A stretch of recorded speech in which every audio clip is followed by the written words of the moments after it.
começar, né? Geralmente os alunos que sentam lá atrás são os que ficam conversando, não copiam a matéria.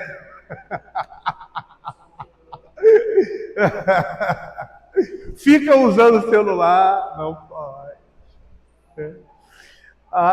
Hoje o nosso grupo está bem reduzido, né? Eu também quero me estender, não vou me estender muito. Mas gostaria de orar com os irmãos, né? Para a gente iniciar e aí dar continuidade ao nosso estudo. Vamos orar. Senhor, nós te agradecemos por esse tempo, por esse momento aqui de instrução na tua palavra.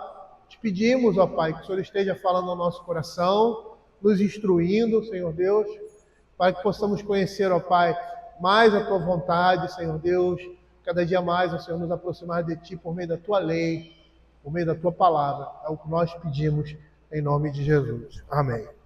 Eu havia falado que nós íamos começar a falar sobre a lei moral, né, os 10 mandamentos, e a pergunta que no Catecismo que inicia essa exposição é a pergunta 101, eu acho.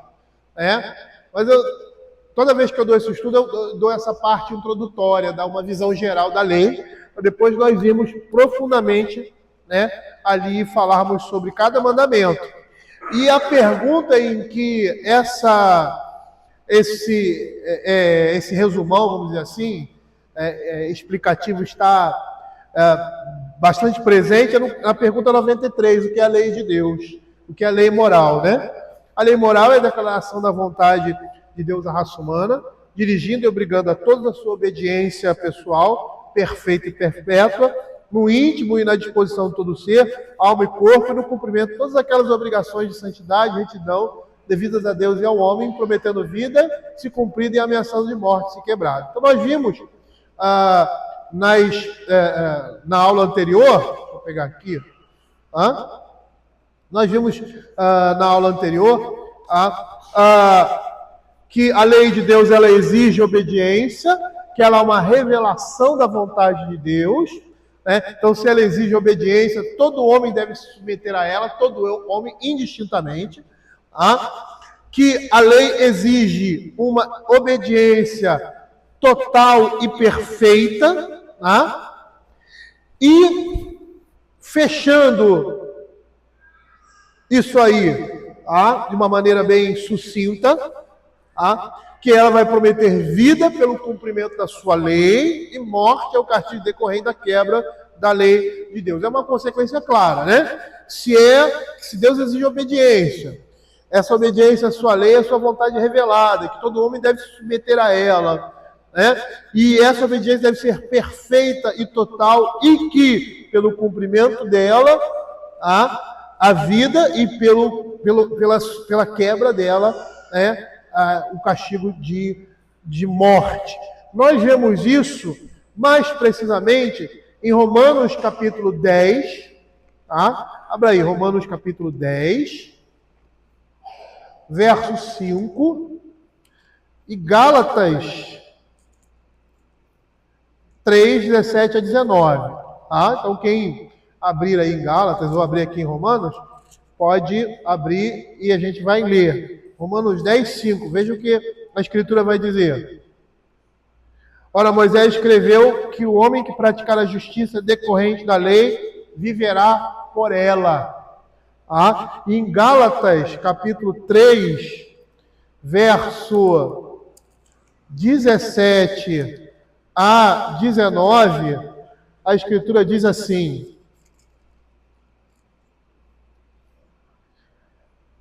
digo isto, uma aliança já anteriormente confirmada por Deus a lei, que veio 430 anos depois, não pode abrogar de forma que venha desfazer a promessa. Porque se a herança provém de lei, já não decorre de promessa, mas foi pela promessa que Deus a concedeu gratuitamente a Abraão. Qual, pois, a razão de ser a lei? Foi adicionada por causa da transgressão, até que viesse descendente a quem se fez a promessa, e foi promulgada por meio de anjos, pela mão de um mediador. Então a gente percebe aqui, Gálatas 3,10 diz assim: Todos quanto, pois, são das obras da lei, estão debaixo de maldição, porque está escrito: maldito aquele que não permanecer em todas as coisas escritas da lei para praticá-las. Então, o verso 10 fala da maldição da lei. E todos aqueles que não praticam a lei são punidos com a morte. E aí, em Cristo, essas coisas são revogadas. Porque não a lei foi revogada, mas as consequências da lei. Por quê? Porque ele assume o nosso lugar. Ele nos declara justos diante de Deus. A lei, para condenação, não tem mais poder sobre nós. E aí, eu gostaria de mostrar, nesse aspecto, a visão judaica da lei. Então, nós dividimos a lei, né, em 3 partes. E a gente vai ver isso aí. Mas eu gostaria de mostrar a visão ali no Velho Testamento do que era a lei. Por quê? Porque os crentes do Velho Testamento e no tempo de Jesus consideravam todo o Velho Testamento como a lei de Deus. Porque a lei de Deus representa a sua vontade. Então, abram aí, alguém pode abrir, por favor, João capítulo 12, verso 34. João 12, verso 34.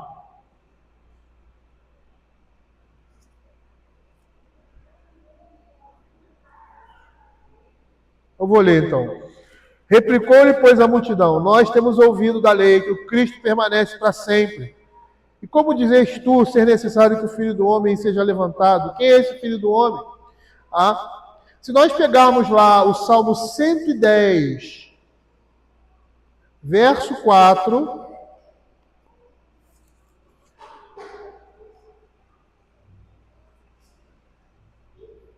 Salmo 110, verso 4, a Escritura vai dizer assim: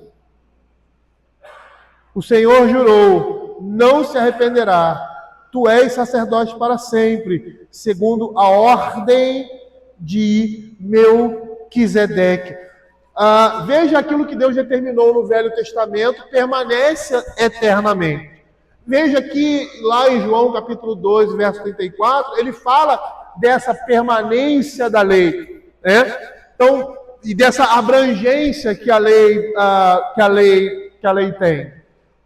Então perceba aqui, eu não vou dar outros textos, porque eu quero passar rapidamente por isso, que os judeus, no tempo do Senhor Jesus e anterior ali no Velho Testamento, eles consideram todo o Velho Testamento como a lei de Deus. No sentido amplo, a Torá representava o conteúdo inteiro da revelação de Deus a Israel. E a literatura judaica daquela época usava essa expressão dessa forma. Num sentido estrito, a Torá representava os 5 primeiros livros, mas num sentido mais abrangente, toda a Escritura. Então, qual é o propósito da lei?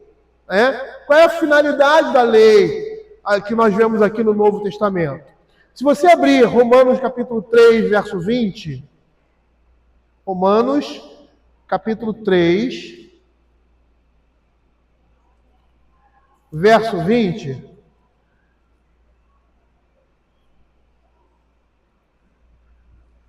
vou ler o verso 19 e 20, diz assim: ora, sabemos que tudo que a lei diz aos que vivem na lei, o diz para que se cale toda a boca e todo mundo seja culpado perante Deus, visto que ninguém será justificado diante dele por obras da lei, em razão de pela lei veio o pleno conhecimento do pecado. Ou seja, um dos propósitos da lei, o objetivo da lei, é dar pleno conhecimento do pecado. O que o apóstolo Paulo vai falar no capítulo 7 de Romanos, no verso 7, vai reforçar essa ideia, quando ele diz assim: de que diremos, pois, é a lei pecado? De modo nenhum, mas eu não teria conhecido o pecado, senão por intermédio da lei, pois não teria eu conhecido a cobiça se a lei não dissera. O que o apóstolo Paulo está dizendo aqui? O apóstolo Paulo está dizendo que a lei dá o pleno conhecimento do pecado. O homem tem conhecimento daquilo que é certo e do que é errado.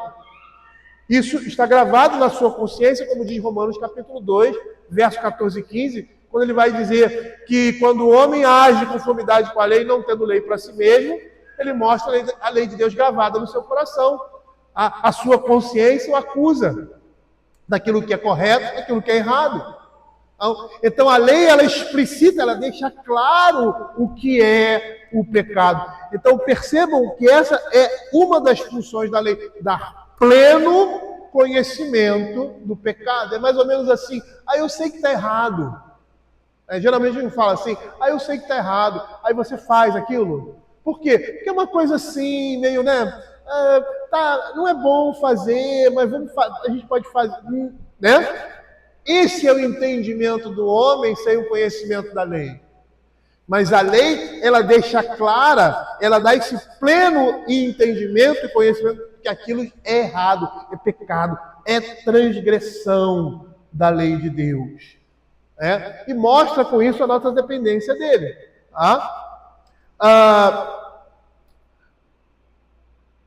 O que nós vemos hoje em dia, de uma maneira geral, não sei, eu estou muito afastado, né, da vida acadêmica, né, quando você vive no seminário.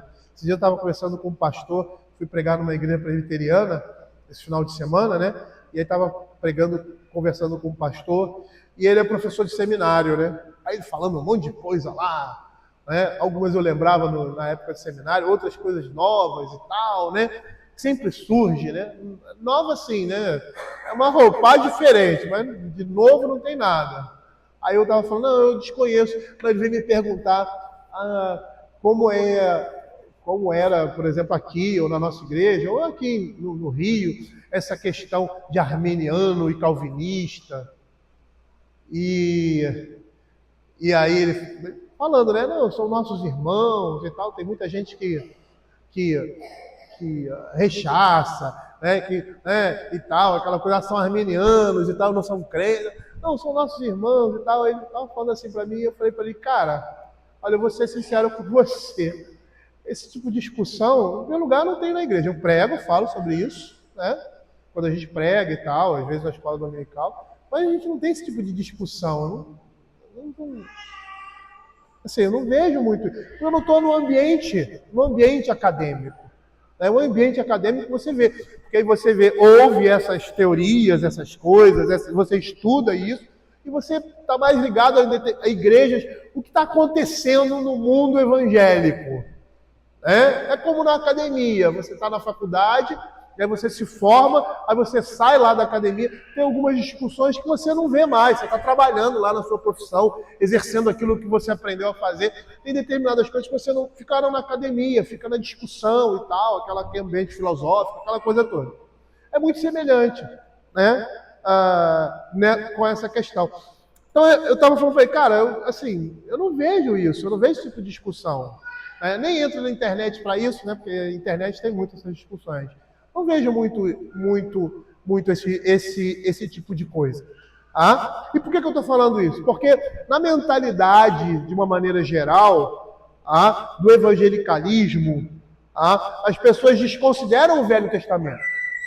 Elas olham para o Velho Testamento e acham que, por ser o nome Velho Testamento, eu tinha um professor no seminário que dizia, olha, esse nome, nós chamamos de Velho Testamento, Antigo Testamento é meio complicado, até é ruim, porque parece que velho que ficou para trás e novo agora Não, é uma coisa só, é a Escritura. E muitas pessoas consideram o Velho Testamento como algo do passado, e principalmente a lei. Como algo que ficou no passado, que ficou no Velho Testamento. No Novo Testamento, não. Não, a lei não. A lei nós não temos obrigação nenhuma com a lei. Isso é coisa do Velho Testamento. E por que se pensa isso? Há 3 aspectos interessantes, muito interessantes, que foram preponderantes para dar essa ideia de desconsiderar o Velho Testamento e atribuir a lei de Deus, a lei de Deus como válida somente aquela que está revelada no Novo Testamento. Aquela que está revelada no Velho ficou para trás. Uma dessas dessas contribuições negativas foi o marcionismo, no primeiro século da era cristã. Quem foi Marcião? Marcião foi um cristão que fundou uma escola gnóstica que rivalizava com o cristianismo. Era um cristianismo inventado por ele. Então, o que ele pregava? Ele rejeitava o Velho Testamento por causa da sua visão gnóstica. Ele dizia que o Deus do Velho Testamento era iracundo e mau, chamava de um demiurgo, que cria o mundo num caos. Que esse Deus do Velho Testamento não era um Deus divino mais alto, por isso o mundo tinha problemas. E que por causa disso ele coloca o seu povo debaixo do império da lei. O Deus mais alto e desconhecido era o Deus do Novo Testamento, que envia Jesus. Olha a confusão.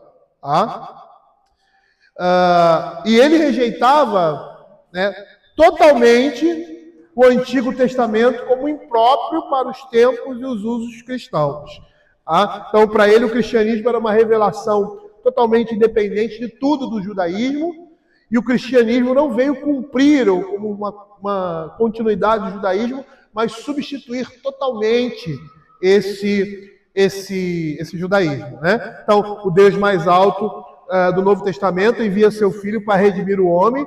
O Deus do Velho Testamento, o demiurgo, é um Deus irado, cuidou para que ele fosse crucificado. Esse pensamento correu na igreja no primeiro século. E a gente percebe como essas coisas às vezes tinham aceitação muito fácil. Por quê? Porque eles não tinham a Bíblia como nós temos hoje. Tendo a Bíblia como nós temos hoje, a gente vê muita heresia por aí. Imagine eles não tendo a Bíblia como nós temos hoje. Eles tinham o Velho Testamento e alguns livros do Novo Testamento. E não estava à disposição de todo mundo.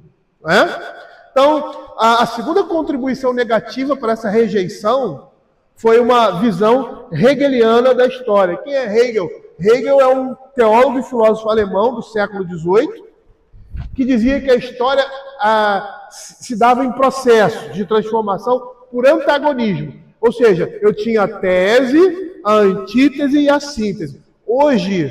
Até hoje, a estrutura de um texto de redação, um texto que você vai produzir, segue esse princípio. Tese, antítese e síntese, para você ver como isso influencia, Então ele dizia que a tese era o judaísmo e que essa antítese ou síntese era o cristianismo. Então são elementos opostos. Sendo assim, o Novo Testamento torna-se uma revelação superior ao Velho Testamento. Então, qual é a perspectiva dele? Rejeitar qualquer perspectiva judaica das Escrituras. Hegel era também antissemita. E a terceira contribuição negativa foi a visão dispensacionalista. Eu, às vezes, não gosto nem de usar essa expressão, porque quando você fala em dispensações, você fala em períodos. Você até pode usar essa expressão, Estamos numa nova dispensação, estamos na plenitude dos tempos. Mas eu não gosto muito de usar essa expressão porque remete à visão neopentecostal da Escritura nessa dicotomia. Os dispensacionalistas, eles têm uma visão da economia divina administrada por dispensações, por épocas. Então você tem lei e a graça. Promessa e cumprimento, velha aliança e nova aliança. Então, essa abordagem é uma abordagem profundamente complicada, errada. Por quê? Porque a lei e a graça funcionavam tanto no Velho Testamento como funcionam agora. Promessa e cumprimento, nós temos promessas e cumprimentos no Velho Testamento e promessas e cumprimentos do Velho Testamento que não se cumpriram e do Novo Testamento também. Então, essa é uma abordagem equivocada. Então, por causa disso, por causa desses três movimentos que aconteceram na história e influenciaram, de uma certa forma, a igreja, as pessoas acham o seguinte: quando você fala sobre a lei de Deus, não, isso passou. Eu não tenho obrigações com relação à lei. a lei de Deus. Tá? E eu gostaria, não vou me estender muito, mas de mostrar essas divisões que nós fazemos com relação à lei de Deus, que são divisões didáticas, né? Nós dividimos a lei em civil, ou judicial, religiosa, ou cerimonial e moral. Então, de um sentido geral, o que é a lei de Deus? A lei são diversas determinações e deveres para o homem em diferentes épocas da história da humanidade. Então, muito mal entendidos têm sido decorridos disso por causa de doutrinas erradas, por serem compreendidas de formas equivocadas ou sendo retiradas do texto e aplicadas de forma errada. E nós vamos ver que a lei ela vai apresentar, por mais que seja uma só, três caracteres diferentes. E essa é a nossa divisão, uma divisão didática. Né? A lei ela pode ser civil ou judicial. E que lei é essa? Né? Quando Deus dá a lei a Israel, ele dá os 10 mandamentos e todas as outras leis juntos. Né? Tudo numa coisa só. Então, essa lei civil e judicial, ela representa a legislação que foi dada à sociedade de Israel como Estado de Israel. E não é obrigatória para um governo cristão, mas é um modelo para o uso civil, encorajando o bom governo e a paz. E aí você tem uma aplicação, né, direta da lei moral naquele regime. Qual a finalidade? A finalidade é regular a sociedade civil do Estado democrático da nação de Israel e a sua abrangência temporal, necessária e específica para aquele Estado, aquela condição de Israel como teocracia. E isso não é aplicável em nossa sociedade, né, mas sim os seus princípios. Então nós temos, por exemplo, crimes contra a propriedade e suas respectivas punições, lá em Êxodo capítulo 22. Você tem ali o estabelecimento da cidade de refúgio para homicídios e homicídios involuntários. E qual é o objetivo? O objetivo ali era ter um julgamento público, de ter um julgamento público antes de você cair na mão do vingador de sangue. Então nós vamos ver isso aí em Números capítulo... Abra aí Números capítulo 35, verso de 6 a 12. Que o objetivo era esse: guardar esse homem num determinado lugar, que ele tenha segurança, para que o vingador de sangue não o fizesse sem um julgamento apropriado. Né? 35, 6 a 12. Diz assim: das cidades, pois, que darei aos levitas, 6 haverá de refúgio, as quais darei para que nelas se acolha o homicida, além destas, lhes darei 42 cidades. Todas as cidades que darei aos levitas serão 48 cidades, juntamente com seus arredores. Quando as cidades que derdes a herança dos filhos de Israel, quanto às cidades que derdes a herança aos filhos de Israel, se for numerosa a tribo, tomareis muitas, se for pequena, tomareis poucas. Cada um dará das suas cidades aos levitas, na proporção da herança que lhe tocar. Disse mais o Senhor a Moisés: fala aos filhos de Israel e diz-lhes: quando passardes o Jordão para a terra de Canaã, escolhei para vós outras cidades que vos sirvam de refúgio, para que nelas se acolha um homicida que matar alguém involuntariamente. Essas cidades vos serão para refúgio do vingador de sangue, para que o homicida não morra antes de ser apresentado perante a congregação para julgamento. As cidades que derdes serão 6 cidades de refúgio para vós outros. 3 dessas cidades darei deste lado do Jordão, e 3 dareis na terra de Canaã. Cidades de refúgio serão refúgio essas 6 cidades para os filhos de Israel e para o estrangeiro, para o que se hospedar no meio deles, para que nelas se acolha aquele que matar alguém involuntariamente. Então percebam que não existia um sistema judicial próprio, né, como nós temos hoje, e havia a necessidade disso para que um julgamento justo fosse aplicado. De uma certa forma, o princípio que nós temos aqui é aplicado hoje em dia.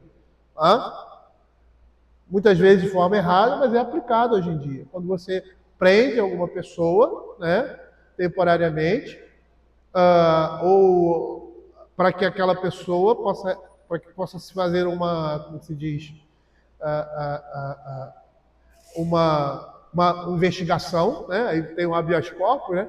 Que a pessoa que está presa, às vezes ela é solta, né? Para ficar um período ali à disposição da justiça, até a coisa se estabelecer, ou ele vai para a cadeia ou ele vai ser liberado. Mais ou menos o que nós temos hoje de uma maneira geral,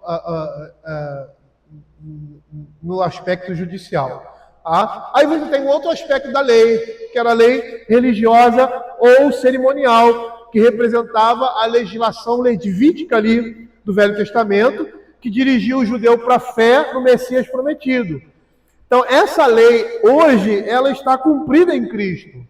A aplicação simbólica da lei moral, ali, era a lei acerca do sacrifício. Perceba que tanto a lei moral era aplicada na lei judicial, né, quanto na lei religiosa e cerimonial. E a gente vai ver esses aspectos da lei moral, né, que eram aplicados ali quando estudarmos cada mandamento. Aí, qual é a finalidade da lei religiosa ou cerimonial? Impressionar os homens com a santidade de Deus e concentrar as atenções no Messias prometido. Qual era a abrangência dessa lei? Era uma lei cerimonial que devia ser executada até a vinda de Cristo, porque representava o seu sacrifício na cruz. É muito interessante nós pararmos para pensar nisso. Por quê?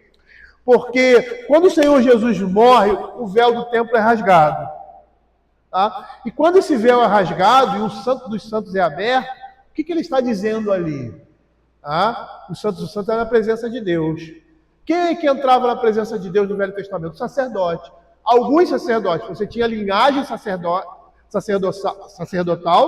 e você tinha o sumo sacerdote. Dentro dessa linhagem sacerdotal, você tinha o sumo sacerdote, que é aquele que entrava nos santos. Era ele somente que entrava. O povo ficava de fora, representando Cristo ali, que entra na presença de Deus. Quando esse véu é rasgado, e ele apresenta o sacrifício, ali nessa atitude, nesse evento, está se dizendo, a partir de agora, não se faz mais sacrifício.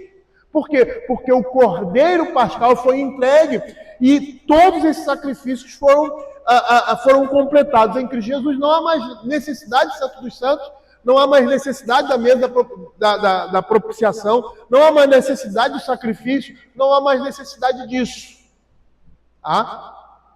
Só que os judeus continuaram sacrificando no templo. Por 40 anos, se eu não me engano.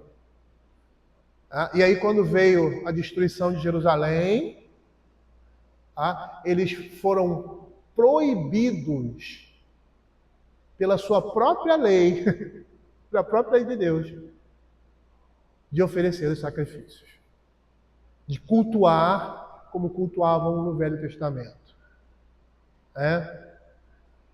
Por isso que muita gente, o templo será reconstruído e tal. Não sei se vai ser reconstruído.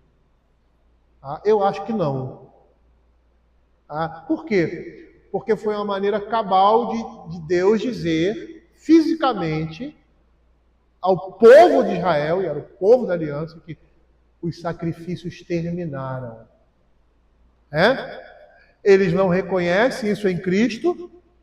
Os crentes do Novo Testamento reconhecem, você tem ali um período de transição, então você vê Paulo falando sobre essas coisas, você vê o livro de Hebreus falando sobre essas coisas, Mas quando veio ali o ano 70, com, acho que é Tito, o imperador romano, ele destrói o templo e a partir daquele momento não se faz mais sacrifício. Eles foram obrigados a parar o sacrifício.